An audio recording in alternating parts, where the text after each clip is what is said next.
அன்பு என்ன பண்ணுறாரு, ரொம்ப கஷ்டப்பட்டு வந்து அந்த தண்ணிய வந்து கியூல நின்னு பிடிச்சு எடுத்துட்டு வராரு.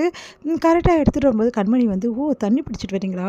இப்ப பாருங்க என்ன பண்றேன்னு சொல்லிட்டு" அப்படின்னு சொல்லிட்டு என்ன பண்றாங்க, வேணும்னே வந்து அந்த சைக்கிள் எடுத்துன்னு போய் இடிக்கிற மாரி பண்ணிடுறாங்க. அதனால வந்து அன்போட தண்ணி வந்து கீழ அப்படியே வந்து விழுந்துடுது. அதனால எல்லா தண்ணியும் கொட்டிக்குது. "இப்படி பண்ணிட்டியே! நீ பண்ணது கொஞ்சம் பண்ணி நல்லா இருக்கா? ஏன் இப்படிலாம் பண்ண?" அப்படி சொல்லிட்டு டென்ஷன் ஆயிடுறாரு. நான் என்ன பண்ணேன்? நீங்க வந்து மோதிக்கிட்டீங்க. தண்ணி எடுத்துட்டு வரும்போது கவனமா இருக்கணும். இல்லன்னா இப்படி தான் கஷ்டப்படணும்." அப்படின்னு சொல்லிட்டு போறாங்க. கொஞ்சம் கூட மனசாட்சியே கிடையாது இவளுக்கு அப்படின்னு சொல்லிட்டு டென்ஷன் ஆகுறாரு. தாங்கிக்க முடியல அவரால. உடனே வந்து மாப்பிள இந்தாங்க இந்த தண்ணிய வந்து நீங்க வந்து எடுத்துக்கோங்க.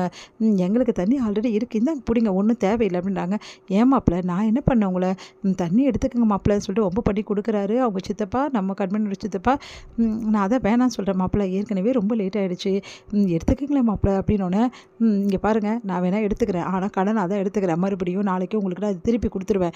சரியா? அப்படின்னோனே, சரிங்க மாப்பிள அப்படின்னு சொல்றாங்க. சரின்னு சொல்லிட்டு அவரும் தண்ணி எடுத்துட்டு போய் குளிக்கிறாரு. அடுத்து வந்து இங்க வந்து கிளம்புறாரு. அப்ப கரெக்ட்டா வந்து கண்மணி என்ன பண்றாங்க, அவங்களும் கிளம்புறாங்க வேலைக்கு. 2 பேருமே ஒண்ணா வராங்க. அப்ப கண்மணி பார்த்துட்டு அப்படியே முறைக்கிறாரு. மனசாட்சி கொஞ்சம் கூட இல்லாதவளா இருக்காளே அப்படின்னு சொல்லிட்டு, இப்ப என்ன ஓவரா பண்றாரு. தண்ணி அவரே தானே கீழ விழுந்தாரு அப்படின்னு சொல்லிட்டு அவங்களும் முறைக்கிறாங்க. 2 பேரும் அப்படியே வந்து முறைச்சிட்டு நிக்கிறாங்க. இவங்க 2 பேரும் என்ன இப்படி இருக்காங்க அப்படின்னு சொல்லிட்டு காவேரி கவலைப்படுறாங்க. அடுத்து வந்து இங்க வேலைக்கு போறாங்க. கண்மணி வந்து இங்க பாருங்க, ஏற்கனவே வந்து ஜீவா சார் இல்ல. அதனால என்ன பண்ணணும், ஏது பண்ணணும்னு எல்லாமே நான் சொல்லிட்டுருக்கேன். அதே மாரி எல்லாருமே நடந்துக்கணும். முக்கியமா அன்பு சாருக்கு தான் சொல்றேன் அப்படின்னோனே, அன்பு பார்த்து முறைக்கிறாரு. நாங்கலாம் கரெக்ட்டா தான் நடந்துக்கிறோம். நீங்க கரெக்ட்டா நடந்துக்கங்கன்றாங்க. ஐய்யய்யோ! 2 பேரும் ஆரம்பிச்சிட்டீங்களா? தயவு செய்து ஜீவா சார் விளக்கறதுக்கு இல்ல. அதனால 2 பேரும் அப்படிலாம் பண்ணாதீங்க.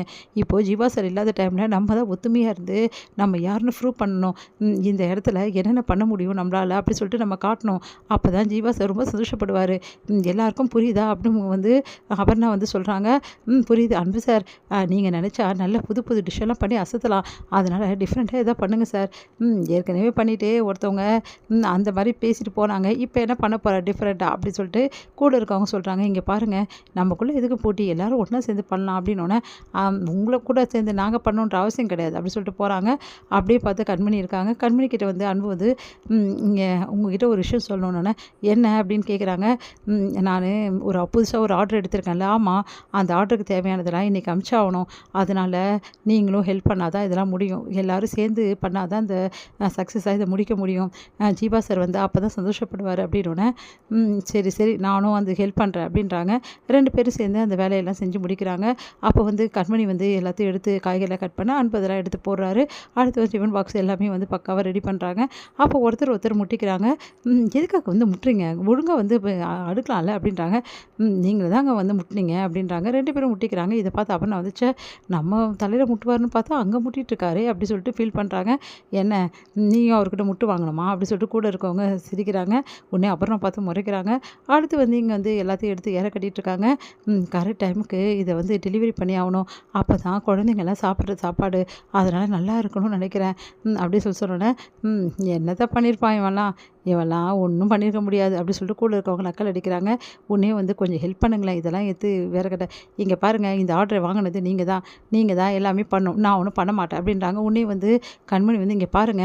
இது நம்மளோட வந்து தேடி வந்த ஆர்டரு. அதனால நம்ம ஹோட்டலுக்கு வந்த ஆர்டர நீங்க எல்லாம் இப்படிலாம் பேசவே கூடாது அப்படின்னோனே, அப்போ நீ ஏன் உதவி பண்ணிக்கோ அப்படின்னோனே கண்மணி வந்து நானே பண்றேன் அப்படி சொல்லிட்டு அன்பு கூட சேர்ந்து எல்லாத்தையும் வந்து இற கட்டுறாங்க. அப்போ வந்து சரி அங்க போறதுக்கு யாருமே இல்லையே. அன்பு சார் கூட யார் போறது? யாருமே இங்க இல்லையே. நாங்கலாம் போ முடியாது அப்படின்னு அவங்க சொல்லிடுறாங்க. கண்மணி வந்து சரி நானே வரேன் அப்படின்றாங்க. உடனே கண்மணி அன்பும் வந்து அந்த ஸ்கூலுக்கு வந்து போறாங்க லஞ்ச் கொடுக்கறதுக்காக. எங்க வந்து கண்மணி வந்து ரொம்ப சந்தோஷமா வந்து எல்லாருக்கும் வந்து எடுத்து எடுத்து குடுத்துட்டுருக்காங்க. குழந்தைங்கலாம் சாப்பிட்றாங்க. அப்போ வந்து ரொம்ப சூப்பரா இருக்குங்க லஞ்சுன்றாங்க. நிஜமாவா? அப்படின்னோனே, ஆமாங்க. இது யார் பண்ணதுன்னோனே, இவர் தான் பண்ணாரு அப்படி சொல்லிட்டு அன்பு சார காட்டுறாங்க. உடனே அன்பு வந்து, இல்ல இல்ல இவங்களும் தான் ஹெல்ப் பண்ணாங்க. ஃபுல் அண்ட் ஃபுல் நாங்க போய் சேர்ந்து தான் செஞ்சோம்னு சொல்லிட்டு அன்பு சொன்னோனே அப்படியே ஆச்சரியமா பார்க்குறாங்க. உடனே வந்து அப்படியே வந்து 2 பேரும் ஒருத்தர் ஒருத்தர் பார்த்துக்கிறாங்க. சந்தோஷம் தாங்க முடியல வந்து எல்லாருக்குமே. எல்லாரும் அவங்கள கங்ராட்ஸ் பண்ணிக்கிறாங்க. 2 பேருமே அப்படி பார்க்குறாங்க.